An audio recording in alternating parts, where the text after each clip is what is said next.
بسم الله الرحمن الرحيم، والصلاة والسلام على سيدنا محمد وعلى آله وأصحابه وأتباعه ومن والاه بإحسان إلى يوم الدين.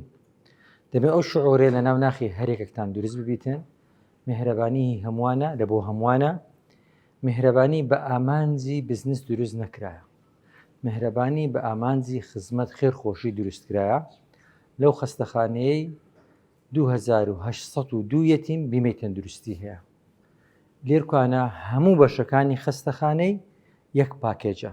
ئاخیری ساڵێ کە قازانجی ئەو خەستەخانەی تەوزیع دەکرێتن، نیوەی زیاتری دەدرێتە سندوقی خێری.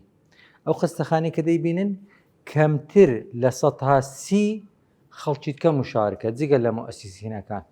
خەڵکیتکانی هاتیە پشکە دوو پشتی هەیە کەمتر لە 130. ئێستاکە ئەو قسەی دەکەم ئەو مؤسسە ڕئیسانە شاتینە ویسیتیان ولا تنسى نصيبك من الدنيا وسارعوا للخيرات مبدأ من بووە.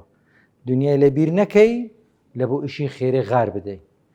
ئەو هەدەفمان ئەلەوەی بووە ئەو پارێک کە هەیتمان هەم سوودی قیامەتی لێ ببین، هەم لە دنیایەکەش خەڵک ئیسیفادەی لێ بکەن.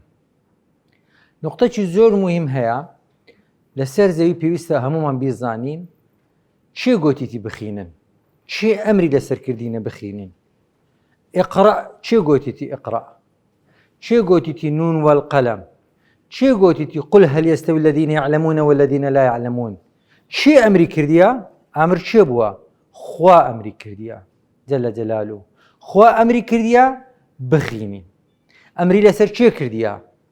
لەسەر ئەو عەبدانەی کە دروستی کردی. ئامر خوایە، خەڵکەکەش کە خوا دروستی کردی ئەمری لەسەر کرایە، کەواتە ڕابطی بینی خوا و بەندەکانی چییە؟ زانستە. ئیقرأ زۆر فراوانە، یعنی بە شەو بخینە، بە ڕۆژ بخینە، بە منداری بخینە، بە گەنجی بخینە، بە پیری بخینە، تاکە کتێب لە هەموو ژیانماندەوە چی تەواو دەکەی دەگەڕێنەوە پەڕ یەکەم، بەچی قورئانی ختم دەکەی دەگەڕێەوە پەڕ یەکەم، هیچ خلاص نابی. تاکە کتێبیشە قورئان ناوی نووسەری لەسەر بەرجی نییە، نەنووسراوە نووسەر خوای گەورەیە. تاکە کتێبە زۆرترین ناوی لە ناو کتابەکەی هاتی بیتن. هیچ کتابەک نییە نووسەر کتابی نووسی بیتن ئەوەندە لە ناو کتابەکەی ناوی خۆی بنووسی. مەسەڵەن لۆ منم کتابەکی دەنووسم، لە ناو کتێبەکەی ئەگەر 20,000 ناوی دلێرم دووبارە کردبیتەوە دەرێنەوە چییە؟ ئەوە کەنجێ نووسینە.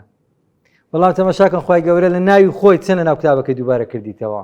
تەرکیستان کردە سەر و نقطانە زۆر لەسەر بەرگەکەش ناوی نییە. تاکە کتێبە.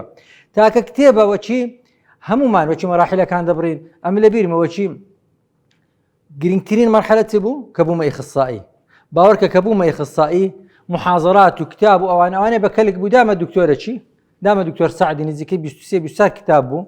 گوتم هاتوو لە خۆت بخینە، هەر جارێک کە نایخینمەوە باوەڕ ناکەم گەڕابمەوە سەری. چێ لە لەنگۆکە ڕایتۆ سەر کتابی کیمیای سرفی 5 هی سرفی 6 کەس دەنگۆ خوێندیتەوە هەر خلاص بوو. بەڵام لە قورئانی وانە. میهرەبانی دڵسۆزی و لێزانی